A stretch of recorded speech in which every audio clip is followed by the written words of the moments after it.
Bonjour et bienvenue dans cette vidéo. Si tu es ici, c'est que tu t'intéresses de près ou de loin à tout ce qui se rapporte à Yu-Gi-Oh! Aujourd'hui, on va parler plutôt du côté business de Yu-Gi-Oh! Parce que vous le savez, Yu-Gi-Oh! C'est un jeu de cartes avant tout, mais c'est aussi un business pour certains. Dans cette vidéo, je vais t'expliquer comment je fais pour gagner de l'argent avec les cartes et je vais également te donner des conseils à appliquer. Reste bien jusqu'à la fin de la vidéo parce que j'aurai un message pour toi. La première étape pour commencer à gagner de l'argent avec Yu-Gi-Oh! C'est d'abord d'avoir des cartes. C'est peut-être bête dit comme ça, mais pourtant c'est la vérité. Si tu veux réellement faire de l'argent avec Yu-Gi-Oh! Tu dois commencer avec un stock. C'est-à-dire qu'on ne va pas acheter une display ou une boîte, l'ouvrir pour espérer revendre le contenu. Ça, c'est une erreur que beaucoup de gens font malheureusement. Si vraiment tu souhaites commencer à faire quelques euros avec les cartes, commence par acheter des lots. Beaucoup de gens cherchent parfois à se débarrasser de leurs cartes. Ça te permettra donc d'avoir un premier stock et de trouver potentiellement des cartes qui se revendent vite et bien. La deuxième chose qui n'est pas des moindres, c'est que tu ne dois surtout pas vendre tes cartes à 2 centimes. Pourquoi vous faites ça? Je vois tellement de vendeurs sur Card Market qui mettent leurs cartes à l'unité à 2 centimes. Vous perdez de l'argent. Je vous le dis, ça ne sert à rien, d'accord? C'est même pas le coût de l'impression de la carte. Est-ce que vous vous rendez compte? À quel moment on s'est dit que vendre à 2 centimes, c'était une bonne idée? Non. Si sur du long terme, tu souhaites vraiment gagner de l'argent, commence avec 5 ou 10 centimes. Ok, il n'y a pas une grosse différence. Je suis d'accord. Mais sur des milliers de cartes, crois-moi, la différence se faire sentir. Parce que quand tu es vendeur Yu-Gi-Oh!, tu fais pas des commandes de 3 cartes à 2 centimes. Plus tu auras du stock, plus tu feras du volume. Et c'est là où tu vas commencer à faire des bénéfices. Parce que si tu vends 50 cartes à 2 centimes et 50 cartes à 10 centimes, il y a déjà une nette différence. En sachant que sur Card Market, les frais de port te rémunèrent également. Mais ça, on en parlera plus tard. Donc non, arrête de vendre à 2 centimes. Le troisième conseil, il est très simple. Ce que je te conseille, c'est d'avoir au maximum dans ton stock des staples.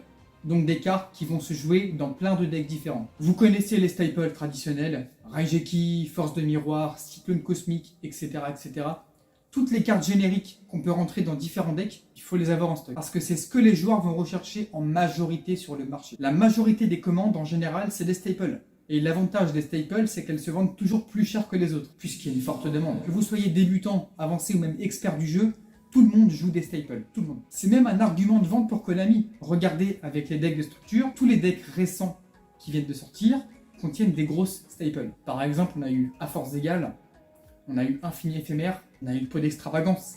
Bref, toutes ces cartes-là, elles ont été rééditées parce que les gens la demandent. Et les gens achètent les produits de Konami parce que ces cartes-là sont présentes. Dites-vous que parfois, une staple, ça fait 2/3 du prix du deck de structure. Un deck en général c'est vendu 11 € au magasin. La staple souvent elle coûte 6 ou 7 € dans le deck. Et tout le reste c'est l'archétype. Faites une liste de staples et essayez de vous en procurer au maximum. À l'échange, à l'achat si les cartes sont à bon prix. Bref, il faut des staples. Mais attention, pas des staples à 40 € non plus. Hein. Si vous n'êtes pas sûr de vous, n'achetez pas. Voilà. Achetez des cartes que vous connaissez. Quatrième conseil, informez-vous sur les rééditions. N'allez pas acheter des cartes qui vont se faire rééditer, ça ne sert à rien, vous perdrez de l'argent.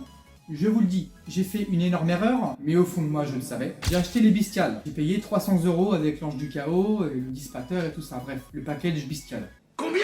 300 € avec les lubélions, etc. Je savais que les bestiales allaient se faire rééditer. Il y a un moment où j'ai trop attendu pour les commander et je les ai achetés au prix fort, et ben un mois après, les cartes ont été rééditées. Le lubélion que j'ai payé 50 € unité coûte maintenant 10 € unité. Donc, si jamais vous voulez investir dans des cartes, informez-vous un minimum des rééditions quand même. Ça vous évitera de faire des cauchemars. Et enfin, cinquième et dernier conseil, si vous voulez commencer à gagner de l'argent avec Yu-Gi-Oh!, n'ayez pas peur d'investir de l'argent. C'est peut-être un conseil un peu moins pertinent que les autres, mais c'est pourtant un des plus importants. Gagner de l'argent avec les cartes à collectionner, c'est un peu comme la crypto-monnaie, sauf que là, on a un réel contrôle du marché. Si vous êtes sérieux, si vous apprenez, que vous observez et que vous savez analyser ce qu'il y a autour de vous, normalement vous devriez réussir, d'accord? Si vous savez ce que les gens attendent, alors offrez-leur. C'est pas plus compliqué que ça en fait. Offrez ce que les gens ont besoin. Vous procurez les cartes d'une manière ou d'une autre, que ce soit à votre local, sur Card Market quand les gens les mettent à bon prix, sur Vinted, sur eBay, sur Le Bon Coin, sur Facebook, peu importe. Il y a plein de lieux pour acheter des cartes à bon prix. Faut être attentif, analyser. Ça demande du travail, ça demande du temps, voilà. 1 heure par jour maximum et encore je suis gentil. Et une fois que vous avez vos cartes, vous avez 2000, 3000 cartes, mettez-les en vente, offrez aux gens. Enfin, vendez-les aux gens, pas déconner. Si la carte vous la payez 10 centimes, vous la vendez 20 centimes ou 15 centimes, ça dépend de la carte. Un cyclone cosmique que vous payez 30 centimes, vous le vendez 60 centimes. Et encore mieux, si vous avez des cartes en playset. Ça, c'est un conseil bonus. Voilà, ça c'est gratuit ça. Par exemple, s'il y a un playset de Cyclone Cosmique, on va y revenir. Vous voyez que la carte à l'unité, elle a 30 centimes. Ok? Vous en avez 3 chez vous. Même édition, même rareté, même état, bref. 3 cartes identiques. D'accord? Vous descendez sur Card Market et vous allez voir le premier prix du playset. En général, les gens qui ont les 3 cartes, ils vont les mettre plus cher. Souvent, pour le deck, on a besoin de playset. Donc, pour ceux qui ne connaissent pas, un playset, c'est le fait de posséder 3 fois la même carte. Parce que vous le savez sûrement, en mettant Yu-Gi-Oh! On peut mettre 3 fois la même carte dans le deck, à condition qu'elle soit évidemment autorisée par la banlist. Donc pour Cyclone, si elle a 30 centimes unité et que le playset il est à 90, vous la mettez à 90 ou même 95. Parce que le playset du concurrent, quand il sera vendu, après ce sera à vous. Ne vous alignez pas au prix du marché, ça ne sert à rien.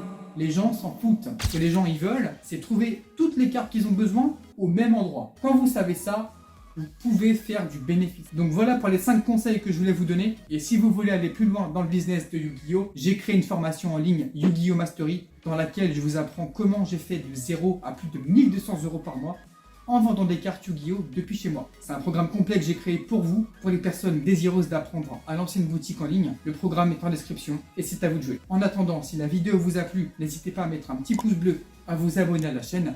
Et nous, on se dit à très vite pour une prochaine vidéo sur YouTube. En attendant, portez-vous bien et sur ce, prenez soin de vous. Plein de bisous. Ciao.